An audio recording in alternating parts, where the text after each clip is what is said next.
नमस्कार दोस्तों, skill set academy में आपका स्वागत है। एक्सेल के इस वीडियो में हम मर्ज and centre, centre across selection और रेपटेक्स को देखेंगे। तो आइए सबसे पहले मर्ज को जान लेते हैं। मर्ज क्या होता है? मर्ज का मतलब दो या दो से अधिक सेल्स को एक करना होता है। दो या दो से अधिक सेल्स को एक कर देता है मर्ज। जैसे मैंने यहाँ पे कुछ सेल सिलेक्ट कर लिए और मैं मर्ज एंड सेंटर के ड्रॉप डाउन पर क्लिक कर रहा हूँ और मर्ज सेल पे क्लिक किया। ये देखिए, जितने सेल मैंने सिलेक्ट किए थे वो सब मर्ज होके एक बन गया है। कंट्रोल जेड कर देता हूँ। उसी तरह मान लीजिए मैंने इतने सारे सेल सिलेक्ट कर लिए। अब मैं मर्ज एंड सेंटर के ड्रॉप डाउन पे गया और मैंने मर्ज पे क्लिक किया। ये देखिए, ये सभी सेल मिलके एक सेल बन गया। तो मर्ज का काम क्या होता है? दो या दो से अधिक सेल्स को एक कर देना, है ना। जितनी हम सेल सेलेक्ट करेंगे वो सब क्या कर देगा? एक कर देगा, मर्ज। कंट्रोल जेड कर लेता हूँ। अब देखते हैं मर्ज and centre. Merge and centre का काम क्या होता है कि मतलब जो हमारा जो टेक्स्ट है,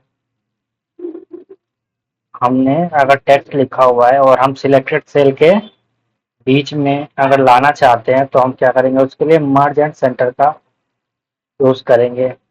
जैसे कि यहाँ पे मैं लिख रहा हूँ MICRO माइक्रोसॉफ्ट। जैसे मैंने यहाँ पे माइक्रोसॉफ्ट लिख दिया। अब मैं चाहता हूँ कि ये जो माइक्रोसॉफ्ट है, जितना मैंने रेंज सिलेक्ट किया हो, इस सिलेक्टेड रेंज के बीच में आ जाए जो माइक्रोसॉफ्ट हमारा लिखा हुआ है। तो इसके लिए हम मर्ज एंड सेंटर पे क्लिक करेंगे। ये देखिए, जो हमने माइक्रोसॉफ्ट यहाँ लिखा था वो सिलेक्टेड सेल्स रेंज के बीच में सेल्स जो है वो आपस में मर्ज हो गए हैं और जहाँ जो हमने टेक्स्ट लिखा था वो सेंटर में आ गया है। तो ये है मर्ज एंड सेंटर। बेसिकली इसका उपयोग हेडिंग्स को लिखने में किया जाता है। अब देख लेते हैं हम centre across selection. Centre across selection क्या है? ये सिलेक्टेड सेल्स के बीच बीच सेंटर में दिखाता है लेकिन सेल्स को मर्ज नहीं करता। सेंटर अक्रॉस सिलेक्शन क्या करता है? ये जो हमने टेक्स्ट लिखा है, टेक्स्ट जो भी टेक्स्ट लिखेंगे हम उनको क्या करेगा? ये सिलेक्टेड सेल्स के रेंज के बीच में लाके तो मतलब कर देगा, लेकिन सेल्स को आपस में मर्ज नहीं करेगा। जैसे कि यहाँ पे मैं करके दिखा देता हूँ आपको। MICRO Microsoft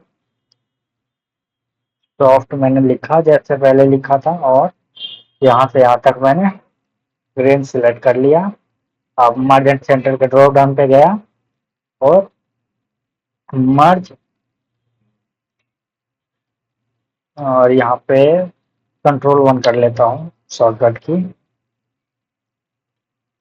format cell dialog box open हो गया। सेंटर अक्रॉस सिलेक्शन बता रहा हूँ मैं।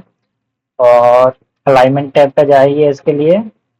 और हॉरिजेंटल में जनरल का जो ड्रॉप डाउन है उस पर क्लिक करिए और सेंटर अक्रॉस सिलेक्शन यहाँ आपको दिखेगा, इस पर क्लिक करिए। उसके बाद ओके। ये देखिए, जो हमने टेक्स्ट यहाँ लिखा हुआ था वो टेक्स्ट मूव होके कहाँ आ गया है? सेंटर में आ गया है, जहाँ सिलेक्टेड सेल्स रेंज के बीच में। जहां तक मैंने सिलेक्ट किया था उसके बीच में हमारा जो टेक्स्ट है वो आ गया है और हमारा जो सेल्स है वो आपस में मर्ज भी नहीं हुआ है। तो मर्ज एट सेंटर और सेंटर इक्वल सिलेक्शन में क्या डिफरेंस है? मर्ज एंड सेंटर में जो हमारा टेक्स्ट है वो सेंटर में हो जाता है और सेल्स आपस में मर्ज हो जाते हैं। बट सेंटर अक्रॉस सिलेक्शन में सेल्स आपस में मर्ज नहीं होते और जो हमारा लिखा हुआ टेक्स्ट है वो सिलेक्टेड सेल्स रेंज के बीच में आ जाता है। अब हम देख लेते हैं रैप टेक्स्ट। रैप टेक्स्ट क्या होता है?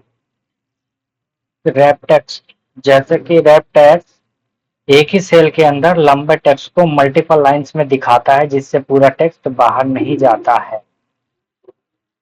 जैसे कि मैंने लिख दिया MICROSOFT माइक्रोसॉफ्ट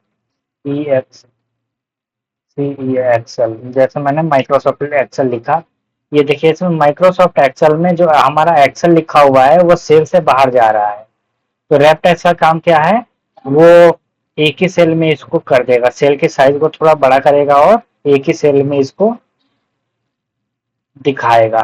तो माइक्रोसॉफ्ट एक्सेल को मैंने सिलेक्ट रखा हुआ है और रैप टेक्स्ट पे मैंने क्लिक किया। ये देखिए कुछ इस तरह से एक ही सेल में माइक्रोसॉफ्ट एक्सेल आपका लिखा हुआ आ जाएगा। इसके लिए हम शॉर्टकट की का भी यूज कर सकते हैं। जैसे कि मैं यहाँ पे लिख के बता देता हूँ MICROSOFT माइक्रोसॉफ्ट। जैसे मैंने माइक्रोसॉफ्ट लिख दिया और एक्सेल मुझे नीचे लिखना है, तो इसके लिए मैं अल्ट के साथ एंटर एंटर बटन दबाऊंगा। ये देखिए जो हमारा कर्सर है वो उसी सेल में नीचे की तरफ आ गया है। अब मैं यहाँ EXCEL एक्सेल मैंने लिख दिया। अब मैं चाहता हूँ इसके नीचे और भी लिखना है, तो फिर से मैं अल्ट बटन दबाऊंगा, अल्ट के साथ एंटर बटन प्रेस करूंगा। अब यहाँ पे VID वीडियो मैंने लिख दिया, ये देखिए इस तरह से एक ही सेल में मल्टीपल लाइंस को बनाने के लिए हम क्या रैप टेक्स्ट का यूज करते हैं। कंट्रोल Z कर देता हूँ।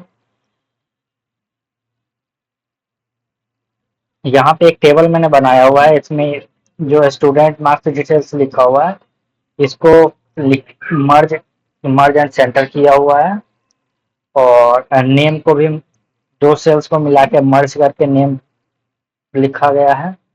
और यहाँ पे भी सब्जेक्ट को मर्ज एंड सेंटर का यूज किया गया है, इसमें भी मर्ज का यूज किया गया है। तो मर्ज and centre, centre across selection और रैप टेक्स्ट को आपको पता चल गया होगा कैसे यूज करना है और कैसे काम करता है ये। एक और बचा है हमारा ये अनमर्ज। मतलब अनमर्ज का मतलब कि जैसे मैंने कुछ सेल्स को सिलेक्ट किया और मर्ज कर दिया इसको, ठीक है। अब हमें मान लो इसे अनमर्ज करना है, तो या तो आप कंट्रोल जेड से बैक कर लो, नहीं तो अनमर्ज पे क्लिक कर दीजिए, फिर से आपका जो सेल्स है वो अनमर्ज हो जाएगा। इसमें एक हमारा बचता है मर्ज एक्रॉस। आगे इसको भी करके देख लेते हैं मर्ज एक्रॉस को। जैसे यहाँ पे मैं कुछ लिख देता हूँ COMPUTER, जैसे मैंने कंप्यूटर लिखा।